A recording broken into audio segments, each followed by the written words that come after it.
বন্ধুরা, এই রিপোর্টটিকে ভালোভাবে পড়ুন। যেটা নেদারল্যান্ডের এক নতুন প্রধানমন্ত্রী সেই কথাকে বলে দিয়েছে, যেটিকে পড়ে আমেরিকার কানাডা লজ্জায় মাথা তো নিচু করবেই করবে। আসলে বন্ধুরা, নেদারল্যান্ডের প্রধানমন্ত্রী এই টুইটকে সেই সমস্ত লোক, সেই সমস্ত সমাজ আর সেই দেশের জন্য জারি করেছে যারা জেনে শুনে গোটা বিশ্বে আতঙ্কবাদীকে ছড়াচ্ছে বা তাদেরকে দাঙ্গা করাতে সমর্থন করছে। আসলে বন্ধুরা, এখানে কথা হচ্ছে দূরদর্শনপন্থী আর ইসলাম বিরোধী নেতা গিল্ড ওয়াইল্ডার্স, যিনি সদ্য নেদারল্যান্ডের প্রধানমন্ত্রী হয়েছেন। নেদারল্যান্ডসের বড় ভোটে জয়ী হয়ে গোটা বিশ্ব থেকে শুভেচ্ছা বার্তা আর ধন্যবাদ জানাচ্ছে ওনাকে। আর এটাকে নিয়ে সে তার এক্স হ্যান্ডেলে একটি টুইটারকে জারি করে। তিনি এখানে এটাই লিখে জানিয়েছেন যে উনার সব থেকে আনন্দ উনি তখনই পেয়েছেন যখন উনি প্রধানমন্ত্রী হওয়ার সঙ্গে সঙ্গে সব থেকে বেশি শুভেচ্ছা বার্তা দেওয়া হয়েছে ভারতের তরফ থেকে।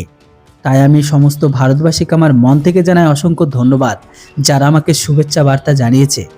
আপনাদের বলে দিই যে গিল্ড ওয়াইল্ডার্স একজন কট্টর রাষ্ট্রপতি নেতা। ইনিও ইতালির পিএম জর্জিয়া মেলোনির মতো ইসলাম বিরোধী নেতা হিসেবে জানা যায়। বলে দিই, উনি রিসেন্ট কোরআনের ওপর প্রতিবন্ধকতা আর আতঙ্কবাদীদের নিয়ে একটি বিবাদিত স্টেটমেন্টকে দিয়েছিল। কেননা বন্ধুরা, ভারতের ভেতরে পেগম্বরকে নিয়ে যে নুপুর শর্মা যে কন্ট্রোভার্সিকে শুরু করেছিল, সেটাকে নিয়ে প্রথম বিদেশি নেতা হিসেবে প্রথম টুইট নুপুর শর্মাকে সাপোর্ট করেছিল উনি। এমনকি এটা করে বুঝিয়ে দিয়েছিল বিশ্বে ইসলাম কতটা ভয়ঙ্কর। কিন্তু এখন উনি তার টুইট #ইন্ডিয়া লিখে এটাই বলে দিয়েছে যে আমি সর্বদা সেই সমস্ত হিন্দুদের সমর্থন করব যারা সর্বদা বাংলাদেশ, পাকিস্তান, কানাডার, কাতারের মতো দেশে যাদের উপর হামলা করা হয়, মারার ধমকি দেওয়া হয় বা তাদের উপর মিথ্যা কেসকে চাপানো হয়। কিন্তু নেদারল্যান্ড সর্বদা ভারতের সমর্থনে খাড়া ছিল।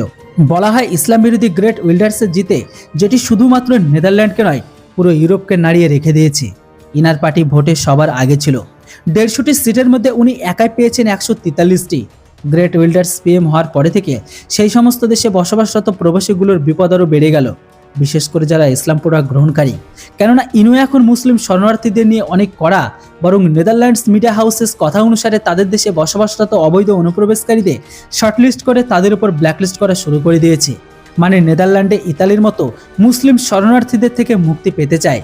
নেদারল্যান্ডে অনেক আগে থেকে কাতার আর পাকিস্তানকে নিয়ে জমিয়ে বিরোধ করে, যারা সর্বদা কাশ্মীরকে নিয়ে ভারতের আলোচনা করে।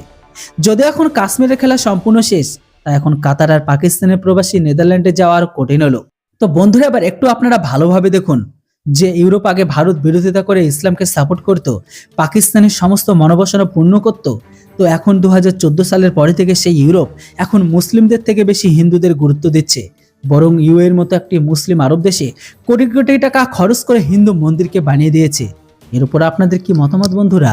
অবশ্যই কমেন্ট বক্সে লিখে জানান। Thanks for watching. জয় হিন্দ, বন্দে মাতরম।